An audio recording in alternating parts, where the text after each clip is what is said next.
نحمده ونستعينه ونستغفره ونؤمن به ونتوكل عليه ونعوذ بالله من شرور أنفسنا ومن سيئات أعمالنا من يهده الله فلا مضل له ومن يضلله فلا هادي له ونشهد أن لا إله إلا الله وحده لا شريك له ونشهد أن سيدنا وسندنا وشفيعنا وحبيبنا ومولانا محمدا عبده ورسوله أما بعد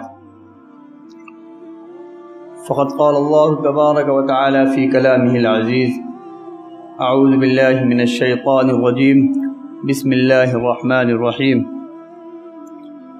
كنتم خير أمة أخرجت للناس تأمرون بالمعروف وتنهون عن المنكر إلى آخر الآية صدق الله العلي العظيم۔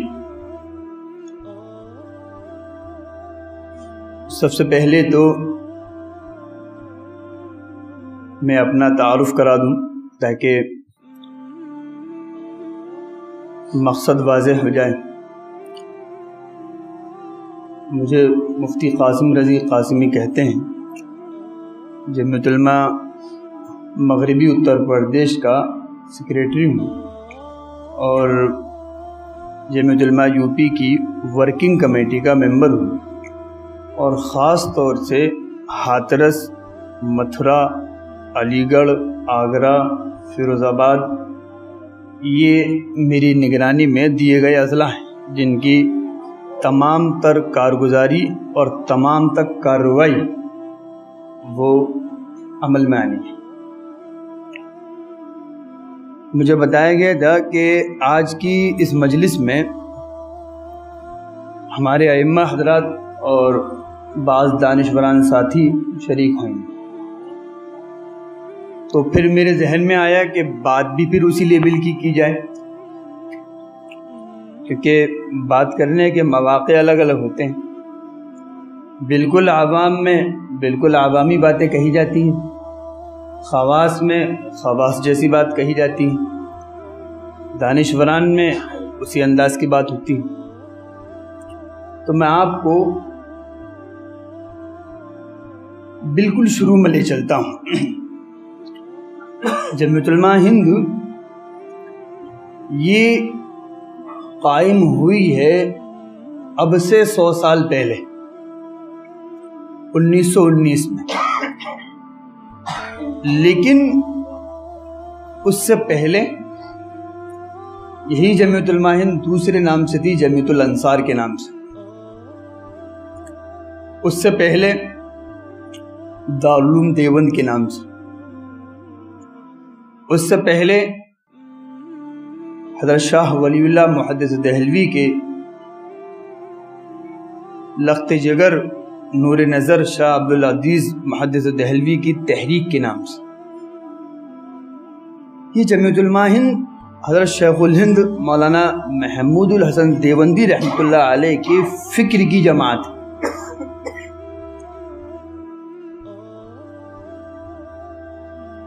حالات بدلتے رہے، نام بدلتے رہے، لیکن باقاعدہ جمعیت علماء ہند کے نام سے اس کا قیام 1919 میں ہوا، اور یہ حضرت شیخ الہند رحمۃ اللہ علیہ، جسے تحریک ریشمی رومال کا سربراہ کہا جاتا ہے، حضرت شیخ الہند رحمۃ اللہ علیہ ایک اللہ تعالیٰ نے بہت کم بزرگوں کو، بہت کم لوگوں کو اس دنیا میں اس انداز کا بنایا ہے جس انداز کی شیخ الہند۔ وہ اپنے آپ میں ایک مجموعہ تھے۔ یوں کہہ لیجئے کہ شیخ الہند ایک ایسا کوزہ تھے کہ جو بندہ، جس بندے نے ان سے جس علم کو پڑھا وہ اس علم میں ماہر ہو گیا۔ جس نے فقہ پڑھا وہ فقہ میں ماہر ہو گیا، جس نے حضرت شیخ الہند کی سیاست کو سمجھا وہ امام السیاست بن گیا، جس نے حضرت شیخ الہند کی تبلیغ کو سمجھا وہ معاویہ صاحب رحمۃ اللہ علیہ بن گیا۔ شیخ الہند ایک کوزہ تھے، اور یہ اپنے استاد حضرت نانوتوی رحمۃ اللہ علیہ کی فکر تھی۔ اور حضرت نانوتوی رحمۃ اللہ علیہ اپنے شیخ سید الطائفہ حاجی امداد اللہ مہاجر مکی رحمۃ اللہ علیہ کی فکر تھی. یہ سب بڑے اکابر. تو جمعیت علماء ہند کوئی ایسی کوئی تنظیم نہیں ہے کہ جس کا کام یہ ہے کہ کہیں کوئی مصیبت آ جائے تو بس رفائی کام کر دیے یا کوئی رفائی تنظیم ہو. جمعیت علماء ہند ایک فکری تنظیم ہے جس کا مقصد ہی یہ ہے کہ ہم امت کو راہ دیں، امت کو راستہ دیں.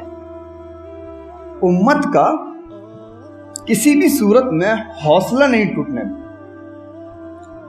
امت کا حوصلہ ہر حال میں باقی رکھیں. جمعیت علماء کا سب سے بڑا کام یہ ہے کہ وہ حوصلہ نہیں ٹوٹنے دیتی، آزادی سے پہلے بھی اور آزادی کے بعد بھی. آزادی سے پہلے تو جمعیت علماء باقاعدہ الیکشن لڑا کرتی تھی. آزادی کے بعد اکابر نے یہ فیصلہ کیا نہیں، ہم اپنے آپ کو اس لائن سے ہٹا لیتے ہیں، الیکشن والی لائن سے. اور ہمارا مقصد جو تھا وہ ایک مکمل آزادی تھا. بہت کم لوگوں کو اس بات کا علم ہے کہ پورن سوراج ہمارا جنم سدھ ادھیکار ہے. لوگ یہ سمجھتے ہیں کہ یہ نعرہ کانگریس نے دیا ہے. کانگریس سے 6 سال پہلے جمعیت علماء نے یہ نعرہ دیا ہے.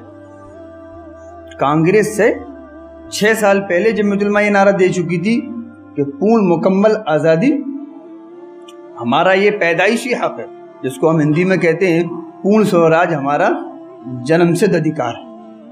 یہ نعرہ لیکن اپنی کم علمی اور اپنی ناواقفیت کی بنا پر ہم یہ سمجھتے ہیں کہ یہ نعرہ ہمیں غیروں سے ملا ہے.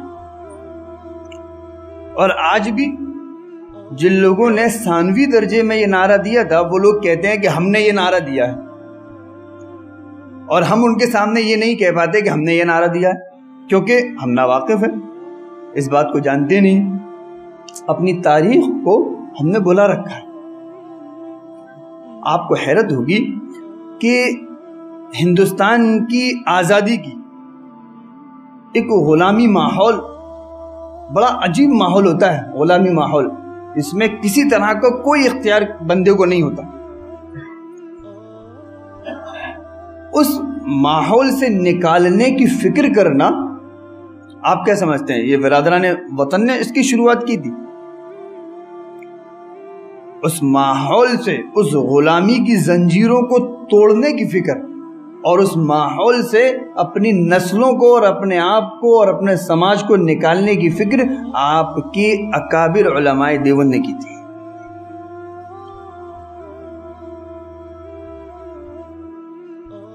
کیونکہ وہ جانتے تھے کہ ہم مذہبی آزادی، ہم اپنے مذہب پر عمل پیرا تبھی ہو پائیں گے جب ہم مکمل طور پر مذہب کے اعتبار سے آزاد ہوں گے. جب ہم آزادی نہیں ہوں گے تو عمل کیسے کریں گے؟ وہ دیکھ چکے تھے وسط ایشیا کا حال، روس کا حال، یاغستان کا حال، کہ انہوں نے کس طرح سے تہ خانوں میں رہ کر 6 مہینے بالکل بند رہ کر کیسے اپنی ایمان کی حفاظت کی ہے اور کیسے قرآن کو بچایا. مستقل ایک موضوع ہے اور مستقل ایک تاریخ ہے کہ کن مشکلات کے دور سے وہ لوگ گزرے ہیں. وسط ایشیا پورا کن حالات سے گزرا ہے.